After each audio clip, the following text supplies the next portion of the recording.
Welcome to Equity Capital Conversations. This is your host, Benjamin Sklar, and today's guest is Chaz Churchwell. How you doing, Chaz? Living the dream, my friend. Thanks for hopping on the show today. I'm really excited to have you on the podcast. We connected on LinkedIn, and I want to ask you questions about what you do and how you help CEOs and CFOs, mainly of small cap publicly traded companies, and what problems you help them solve. So let's kick it off. Tell us, what do you do, Chaz? Yeah, so first, I own our insurance agency, but specifically within that, the main focus of my efforts is that I lead our executive liability team, which means that I work with pubcos, basically working with them for directors and officers liability, cyber liability, if they need tech E&O. Crime insurance, maybe they have a large investment portfolio, or not investment portfolio, sorry, of their intellectual property, and so they've got this portfolio of it that they need to insure and protect against the big guys before they pop open the hood and let somebody like Qualcomm or Samsung take a look, so that they don't feel empowered to just run off and steal the tech, because the little guys can say, hey, by the way, we do have a war chest of insurance in our corner that's there to protect us if anything crazy happens. So just different stuff like that. Interesting. What's some advice you have for business owners who are navigating the complexities of insurance? Be honest with your agent first and foremost. I will tell you that just as an insurance agent, I find a lot of times that people feel that they only want to tell me what they think might be necessary, and then a lot of times they will withhold information from me, and then it comes out and it bites them a little bit later whenever the underwriters uncover it. Whereas if I had known about it up front, I could have helped them really navigate the currents, ensured better pricing would have been found, just some different nuanced stuff like that. But a lot of times people don't think that the agent is in their corner, and maybe they're not. Maybe you don't have a great agent, but when you have an agent that you can genuinely trust, who's going to work hard for you with integrity, you can actually take confidence in knowing that they're going to be there as your advocate, giving your best or giving their best for you. That's great advice. That applies also to personal insurance. I have personal experience of trying to navigate my broker as if he represented the agency himself rather than me. Yeah. And the agent is in your corner. They want to work hard for you. They want to get you the best terms, but they want to help you figure out how to do things the right way so that you don't end up in a compromised position with a coverage gap or with something that could come back and cause a cancellation shortly down the road. Hmm. What are some common misconceptions that small cap businesses have about insurance? Specifically on D&O, I would say that there's some companies that are small cap, micro cap, that right now they're literally rolling the dice on D&O insurance, and they haven't purchased it because they don't think it's affordable. I'm not going to say it's a small ticket item, because it's not. But what a lot of people don't realize is that over the past 7 quarters, D&O insurance has slid 47% in pricing. So if, for example, you're somebody who maybe you priced it and it was 500,000, 600,000 a year ago, it might be 250 to 350,000 now, which is a more palatable price, and it allows you to honor your commitment that you have to your directors and officers on that indemnification agreement. That's one thing that I would say is a really big deal. Yeah, and then also for some people, I come across CEOs and CFOs right now that they think that their agent is a superhero because over the past 2-3 years, their agent has shaved off 25 to 30%, 35% on their premiums, when I'm telling them, hey, on average, it's 47%. For some sectors, they're saving 50, 55%, 60%. So it's worth having an outside agent still take a look to see what's going on. Because if you're only getting 25, 35%, then there's a strong potential that you're leaving money on the table on what you could be saving on your largest insurance ticket item. That's good. Can you please provide an overview of what is D&O insurance? Yeah. At the highest level, you have directors and officers of your companies that these are the decision makers. Not to be confused with an advisory board. Advisory boards, if you run a private company and you have some advisor, they can step in, make a suggestion, and you can just be like, great, thanks, and brush them off completely. They give you advice, but you don't have to really take it and consider it. But whenever you have a board of directors, when you have your C-level executives that are making the decisions that are completely controlling the direction of a company, then there is an accountability that's there that they are held to where ultimately their own private assets could be under attack if they were to get named individually in a lawsuit for some of their actions that they took. Directors and officers liability insurance gives a layer of coverage that can protect and hedge against the legal expenditures, against the losses that can come through settlement or judgment for what those directors and officers may incur. Additionally, there's a side component, which would be what's called side B and side C coverage. Totally different thing, going a little deeper, but it allows companies to protect the balance sheet of the company. If it's a private company, then it'll come with side A, side B, side C. It'll give coverage for the D's and O's, and it'll give coverage for the balance sheet. But whenever you're public, if you're a much smaller company, you may elect temporarily just to go with side A coverage to honor your indemnification agreement to your directors and officers, and then to save some money. And then after you're maybe a year down the road and you've actually got some cash flow, things of that nature, then you come back, add side B, side C coverage. And who is the person typically at the company who's dealing with you? Usually it's going to be the CEO or CFO. Occasionally there'll be a controller that'll be involved in it. But you'll find normally CEO and CFO are going to have their hand in it.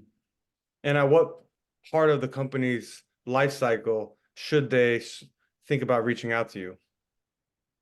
At every part, candidly speaking, it's one of those things to where if you are private looking to go public, if you're thinking that that's going to happen within the next year, let's have a conversation. It's better now to have that conversation because there's things that we can give some advisorship on that would be helpful for you as you're actually trying to structure your board, put governance practices into place, things of that nature. Additionally, you'll find that, let's say that you've already gone and done an IPO, cross list, up list, whatever, and now you're in a position to where you've already got aging D&O coverage, or maybe you should have had D&O, but you just didn't feel that it was palatable or necessary at the moment, and now you're going after it. There's never a wrong time to have the conversation, to start talking to an advisor on it. I would say that if you're in the middle of a policy, usually you'll want to look about 90 days ahead of time is when you want to start remarketing that account. And that's when most people with an aging D&O policy would get us involved. What are the most frequent questions CEOs ask you when they're shopping for insurance? Most frequently asked question is, how much is it going to cost? And I'm like, can I get a few questions out of you first, please? They just always want to know how much is it going to cost, as if we have the capacity to just tell them forthright up front. There's so many different variables whenever we're looking at the pedigree of a board, when we're looking at market cap, when we're looking at cash flow, we're looking at revenue, we're looking at your industry sector. Are there any losses? We're wanting to see, like, as we're looking at your industry sector, we want to see how much litigation is happening there. How much scrutiny are you under from regulators that could potentially trigger something? There's just so many components that we have to do. We're going to look at, if you're an existing traded company, we're going to look at your Ks, we're going to look at the Qs. And if it's a situation to where perhaps you're going to be going public, then it's a situation where we're going to look at your F1, S1, and some of your other documents that are out there. and just try to get a comprehensive view of what the financials are going to look like, as well as the pedigree of your leadership and the direction of the company. What's a typical price point for a standard life science company looking to go public on NASDAQ? It would be relative to market cap. So let's say that they're a pre-revenue. Let's say that they are going to be on the smaller side because they're pre-revenue, 50 million. Then they may decide that they want to pick up just a side A policy and they want to grab 7.5 million of side A coverage or 10 million of side A coverage. Right now, you could get 10 million of side A coverage. 400,000. So for a life science company, and I feel that, and that would be with something called DIC on there. Yeah. And that's an annual contract? Yeah, annually. And you got to remember when you IPO, that's like a 16-year-old kid behind the wheel. That's when you're paying your most for your insurance on your price per million. Because when you come out on that IPO, there's a higher propensity for litigation, right? So as you move further away from that IPO date, then the propensity for litigation to come out is going to be reduced. So as it gets reduced, so will you see in annual premiums. What are some horror stories where a company didn't have D&O insurance and then there was litigation? Yeah. I can tell you one company that they ended up not becoming a client, but they were supposed to. They just didn't do it in time. And by the time that they were ready to come around, it was too late. And we told them we were going to have to exclude off the very issue that all of a sudden got them serious about getting their coverage in place. This particular company had they had executive leadership who one of those executive leaders turned their head whenever a board member made sexual advances to the president of their company. Apparently, nothing happened until such time as the CEO and the president were forced out of the company and removed. At that point, the president decided to come forward and said that they had been sexually assaulted. So essentially there was now a position to where they were naming the company and multiple board members and a fellow executive in that lawsuit. And so they were coming after all of those individuals who were privy to it, but did nothing about the alleged event. Wow. What are some other common claims that D&O insurance usually protects against? Yeah, so you'll find that if you pick up, let's say that you pick up something from one of the like SEC or one of the other enforcement regulators, and they say that you've been subpoenaed, then all of a sudden you could be in a position to where there's a lot of cash outlay that gets associated with that. Some legal defense costs dealing with the subpoena, travel expenditures, all kinds of events. And so you'll find that you could have some recoupment that would be there. Additionally, you'll find that you could have it to where you could make a price statement associated with where your stock is, and that you're looking really strong going forward, and you don't feel that there's going to be any issues with supply chain. And then all of a sudden you give your next report, and whenever you give your next earnings call, it comes out that your numbers are down. And part of the reason your numbers are down is because you ended up with a supply chain issue. So you made a statement and told people that you feel confident about where the company's headed and there's no supply chain issues. And now you're saying it's down because of supply chain issues. That causes a stock drop, which triggers shareholder litigation. You could find yourself in a position to where, like Delta not long ago ended up in a class action lawsuit because they made claims of carbon neutrality. And so it's called greenwashing. And so basically because they said, hey, we're doing all the right things, we're green. And so they were saying that they were greener than they really were, allegedly. So there ended up being class action shareholder litigation against that. It could be something as simple as going after some of the ESG initiatives that are out there. You currently have American Airlines, and they've recently been in something to where you have some of the pilots that were there. They have their own investment fund, and that investment fund, they were basically being forced to invest with ESG funds, and they weren't happy about that, and so they basically sued. And the leadership is who they end up naming in it, along with American Airlines, saying, hey, you guys are forcing this ESG initiative on us, and it's directly impacting our funds. And you have a fiduciary duty to us because you manage our fund, and you're not getting us the best return because you're committed to ESG. Your commitment to ESG has trumped you providing us with the best return on investment, which is on these other funds over here that actually aren't ESG initiative. And so there's these different things. It can come from so many different angles, whether it's all about the money, whether it's about ESG, or regulators trying to put their stamp on something. You may or may not know that the SEC, with their new ESG initiatives that they're pushing out, we now have a task force. There's an ESG task force from the SEC. And so they are going to start taking a harder look at companies. It's a completely new revenue stream for the SEC on fines. So they're going to be going after these companies and really starting to make some waves in that space. Wow. And what about success stories? Yeah.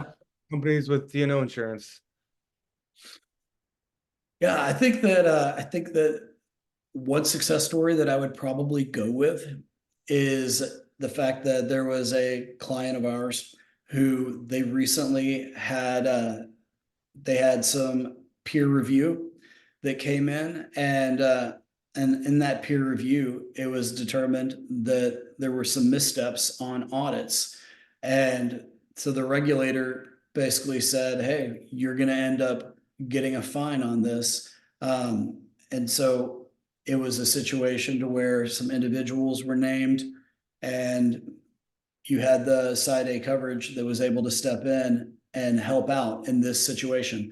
You'll find that D&O won't cover for every type of fine, but in that particular situation, there ended up being some coverage.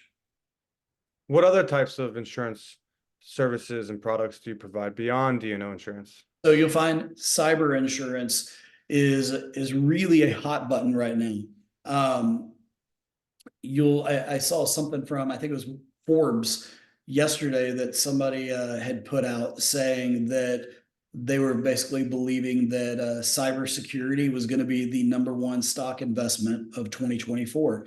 And the part that goes along with cybersecurity is cyber liability, because whenever you have a lot of your checks and balances in place, it's good. So you might think, I don't need to have the cyber liability coverage, but the reality is, it's still like cybersecurity is great, but it's not bulletproof. And so at the end of the day, these people are still getting in, and 47% of 47% of cyber attacks right now are actually happening from inside the company. In other words, it's happening from employees, not even outside hacks.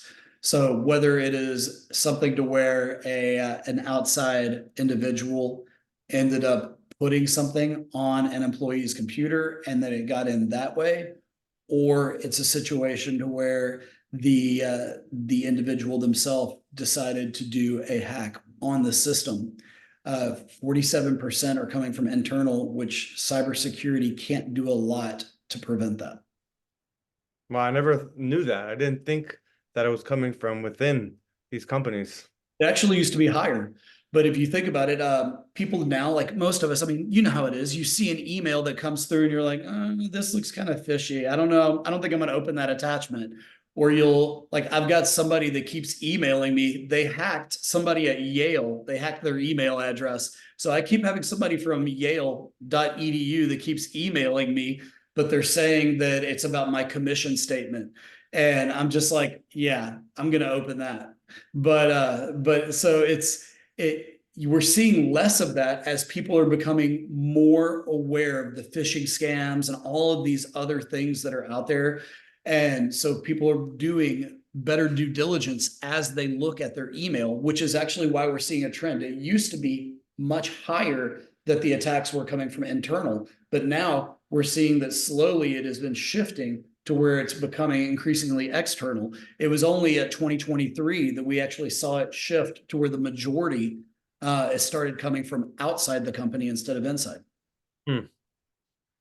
All right. So looking forward, what trends are you seeing in the insurance industry that could impact small cap companies? Trends looking forward that could impact small caps. Yeah. Um, I, I will tell you that just from a finance perspective, keeping in mind, I'm an insurance guy. I'm not a finance guy, but a lot of the stuff that I'm seeing, I see a lot of structured debt deals, and I feel that a lot of those structured debt deals could end up, while they are really good short-term plays, I feel that a lot of them could end up having some long-term negative effects for the companies.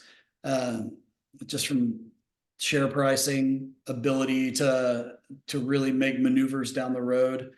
But from an insurance standpoint, I'll tell you that I feel that we have we've started to see a hardening in the cyber market, which has been very soft, meaning that prices have just stayed really, really low. But we're starting to see that market hardening just a little bit.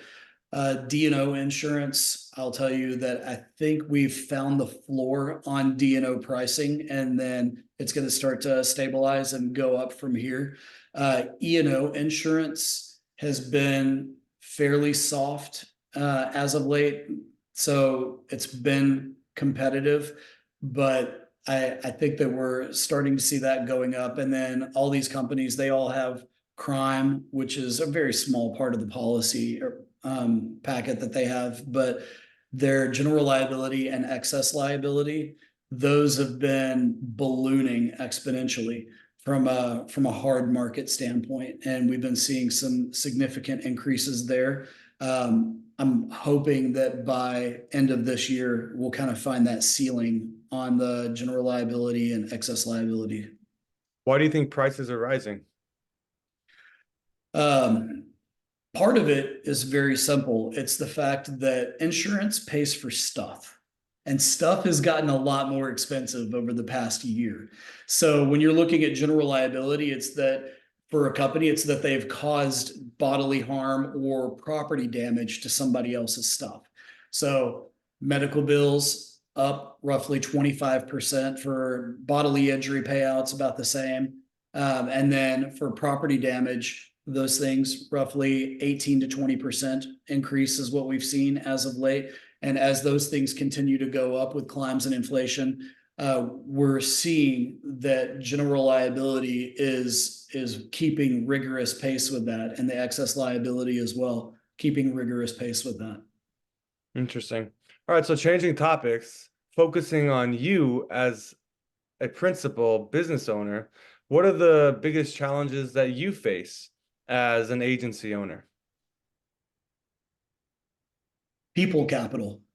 I think that for us, we have such a commitment in our agency to do things with excellence that it is it's keeping your team on task, on mission, on vision, and just constantly speaking into them and trying to make sure that they are that they're just living out the mission that we have at our company, which is really simple. We exist to work hard protecting what people have worked hard building. These leaders at these companies, they give a lot to build these things. And so we have an awesome opportunity to step in, step alongside them, and basically be their bodyguards. Somebody comes and takes a shot, we get to be the one that jumps in front and takes the bullet. And so for us, it's an honor when they trust us to do that. But it's about having the right people in place to make sure that they're actually willing to give everything they've got, and then us making sure that we're training them right, and then doing continuing training. People capital. I think it's a problem that's for business owners and leadership all across our country right now. It's a huge factor that we're always trying to contend with. There are like people are our biggest investment we have in our company. So yeah. What have you seen that's worked in sharing the mission and message with your teammates? Yeah. So there's a book that's it's a little booklet. It's called Visioneering by a guy named Andy Stanley. Andy Stanley has this really cool thing that out of everything I remember this. He said, whenever you're talking about vision and you've talked about it so much that you literally are sick of talking about it yourself, that's when people are just starting to listen. And so it's this idea of you have to be so repetitive, just like a broken record, saying the same things over and over, and it almost feels elementary, and you almost feel like, man, am I talking down to these people? Like, I don't want them to think that I think they're stupid because I keep saying the same thing over and over. But that's how culture develops. And so yeah, for me, it's all about just leading with vision and just being a broken record that bangs the same drum over and over about how we are set apart to be able to lead and love on our clients. Love that. What are you most excited about? Man, I'm actually fired up about 2024. So our agency, my E&O underwriter for our agency, we just started working on our renewal, and they saw how much our agency has grown over the past year, and they were like, "Did you buy another insurance agency?" And I was like, "No, we've just been blessed. We've got good growth." And they were like, "Oh, okay." And I'm fired up because I believe that 2024 is shaping up to be the best year ever. Last year was our best year yet, and I feel that 2024 is going to be even better. Just the relationships that we have in the microcap ecosystem, the referral partners that we have, all of these people from legal counsel to investment bankers, auditors who are doing pre-IPO work, accountants doing pre-IPO work, CFOs that are fractional at some of these companies. These people, we have so many people that are referring clients over to us as they're prepping to go out on a cross list, up list, IPO, direct public offering, whatever. And they keep trusting us with their clients. And it's such a blessing. I'm so honored by it. And then one thing I'll tell you is that I'm really geeked out about in the midst of all of it. There's an organization that's called the Mighty Oaks Foundation. So we're a veteran-owned insurance agency. I did 8 years Army Reserves. And so for me, I am all about being able to give back to people who literally signed a contract, raised their hand, and said, "I'm willing to put everything on the line to defend our country." And so whenever people come to us and they trust us with their D&O insurance, we actually take 10% of the profit that we get from the D&O insurance and we give it to the Mighty Oaks Foundation. And here's what Mighty Oaks Foundation is. These guys take people, veterans who have attempted suicide, PTSD events, and we actually partner with them and we give money for these people and their spouse to go into a program to literally save lives. So we're taking these veterans who were broken, absolutely broken mentally and emotionally, and we're investing for them to be able to see light and hope and opportunity and to find healing. That's incredible. Good for you. Appreciate it, brother. I wonder what do you think differentiates you and the other insurance agencies out there? Yeah, I will tell you. I mean, obviously, I'm not the only guy who's good at what I do, right? So I won't say that what I tell you is going to differentiate me from everybody because because if you're doing stuff with excellence, there's probably a few of us out there that are.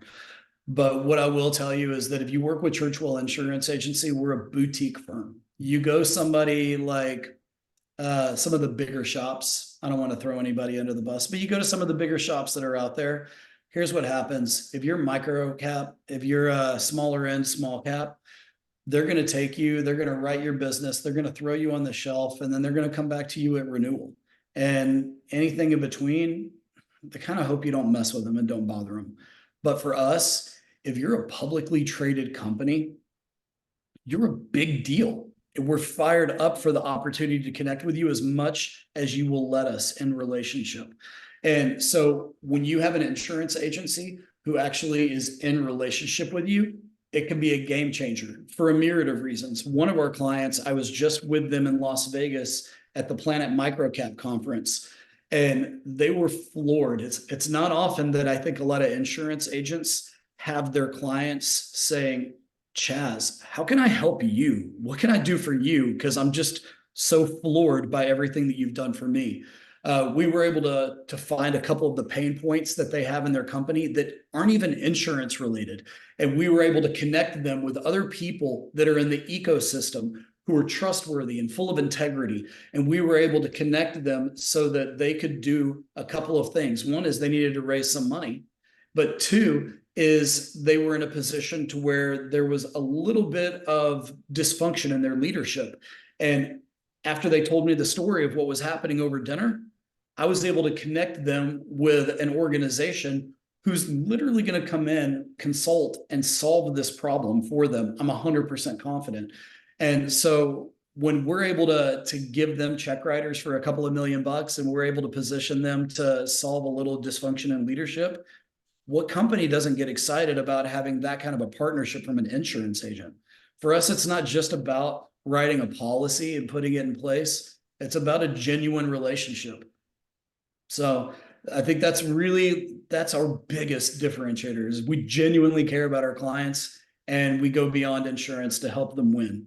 Because man, Benjamin, I want you to win. I want me to win. I want like all these clients that we have that are busting hump, trying to build an incredible company. I want them to win. And so if we help enough people get what they want, we're going to have anything we want in life.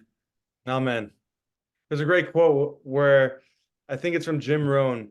He says, you can get anything you want in life if you help others get what they want in life. Or something Yeah. along those lines. So, Yeah. Chad, if someone is listening to this and wants to reach out, where can they find you? Yeah. Very simple. Churchwellagency.com. Churchwellagency.com. My email is Chaz, and that's CHAZ, Charlie Hotel Alpha Zulu, at churchwellagency.com. Be thrilled to have a conversation and to work hard for your team. All right. So before you go, Chaz, my signature question is if there was one thing you could do to improve this world, what would you do and why? Man, you're going to think this is crazy. I and I would tell you that it is it is probably obviously you're going to have people, I could be all generic and say, oh, it's solved world hunger or something like that. Um, I would probably, for unless somebody is disabled, I would probably take away social services, except for the elderly and the disabled, and like basically inspire and compel people to and take that money that goes into social services and put it into trades and education. And instead of giving handouts, give hand ups, and basically build a world to where people are able to work, contribute. Because I think that there's something that's beautiful whenever a guy can put a good hard day's work in and then and hold his head high. I've known too many people in my life because I come from nothing. I'm the guy who literally came out of the trailer park. So when I tell you these things, I'm the guy who lived that life whenever I was a little kid. My mom worked hard, but she struggled to get by. But for me, I saw too many people that were around us that they were just sad with life. They weren't proud of who they were. And I believe that if we give somebody something that they can be proud in, that it would solve a lot of the problems that we have. Takes a lot of crime away, puts people in better positions, better frame of mind. Incredible. Thank you so much, Chaz. It was an honor having you on the podcast today. You're clearly an incredible guy, and I look forward to meeting you in person soon. Benjamin, man, appreciate it. Yeah, I'll be seeing you next month up in New York. Awesome. See you, Chaz.